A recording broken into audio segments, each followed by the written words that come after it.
selalu kita tekankan dalam memahami kepemimpinan di Akademi Paradikta Indonesia adalah bahwa menjadi pemimpin itu tidak selalu harus disebut sebagai kepala atau secara struktur dia di atas atau dia terdepan, tidak selalu harus seperti itu. Jadi menjadi pemimpin artinya adalah menjadi kontributor gitu ya, menjadi bagian dari sebuah proses kehidupan. Misalnya di dalam keluarga. Di dalam keluarga, sang ayah biasanya secara sosial, kultural, bahkan undang-undang mengatakan menjadi kepala keluarga. Kemudian si ibu didefinisikan sebagai ibu rumah tangga. Nah, apakah si ibu ini lalu bukan pemimpin? Dia hanya pengikut? Tidak. Si ibu juga adalah pemimpin. Dia bukan hanya sekedar pengikut. Ayah adalah kepala keluarga yang juga pemimpin. Masing-masing mempunyai ranah, mempunyai wewenang, mempunyai kapasitas dan kemampuan yang bisa membawa keluarga ini menjadi keluarga yang hebat, keluarga yang luar biasa.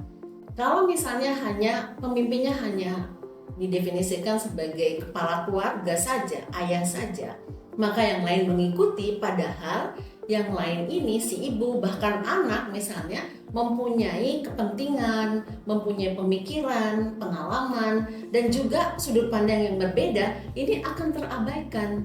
Dan mungkin ini adalah sebuah potensi besar yang akan membuat keluarga ini menjadi lebih kuat. Karena itu penting untuk melihat semua anggota keluarga itu adalah pemimpin dalam kapasitas-kapasitasnya, dalam ruang-ruangnya. Sehingga mereka bisa memberikan hal yang terbaik, maksimal, potensi maksimal dirinya, versi terbaik dirinya untuk membuat keluarga ini menjadi kuat, menjadi hebat, menjadi berdaya secara bersama-sama.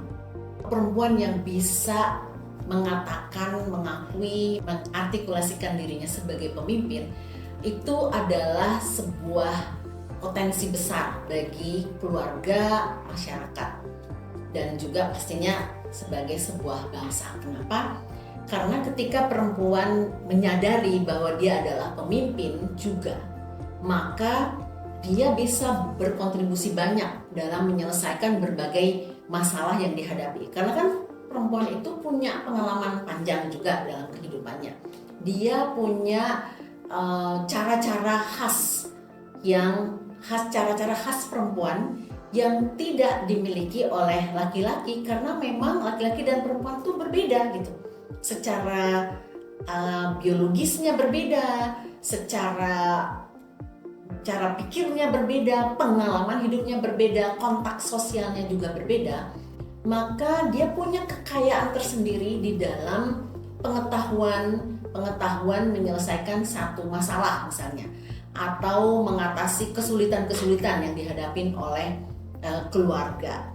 Jadi penting untuk perempuan menyadari bahwa dia adalah juga seorang pemimpin, dan juga penting bagi laki-laki dan masyarakat mengakui bahwa perempuan adalah juga pemimpin.